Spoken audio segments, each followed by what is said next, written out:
Do I inspire people or do I keep people expired of my presence? Let us ask the grace of the Holy Spirit to guide us, to remain with us, that inspiration for us to move forward, for us to go further, for us to receive that dynamism, that unbreakable force of the Holy Spirit to keep us to the right path, to the kingdom of God.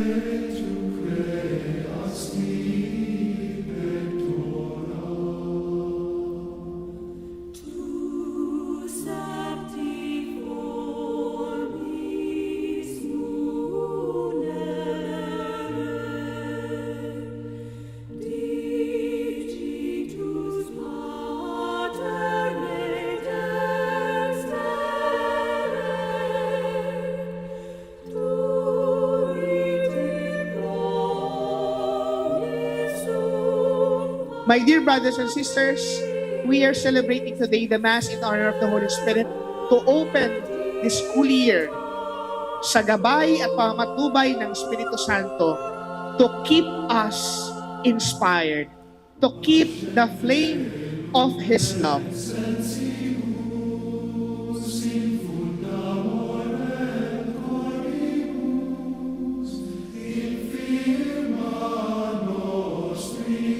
My first question to all of you for our Mass in honor of the Holy Spirit is this: are you inspired or expired?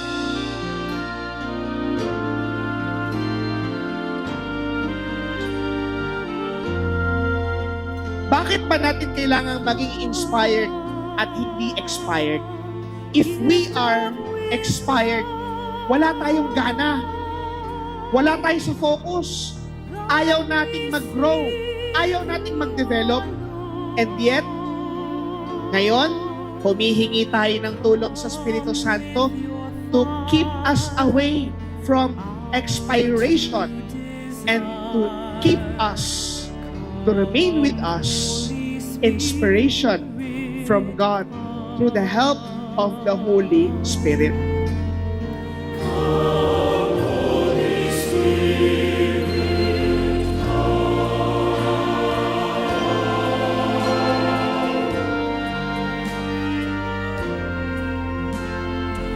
Si Jesus, makalipas ang kanyang pagpapakasakit, pagkamatay, at muling pagkabuhay, nagpakita siya sa kanyang mga alagad at sinabing, sumainyo ang kapayapaan. Peace be with you. That is the first statement of our Lord. Bakit kapayapaan kagad?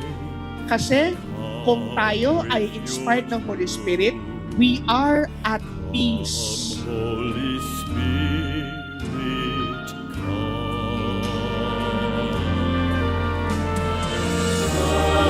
Holy Spirit, Ang pangunawa ng Diyos ay parang espada, nakahihiwa, dapat matalim para maunawa ang mabuti. Tayo kaya, do we embrace the gift of understanding like Saint Paul?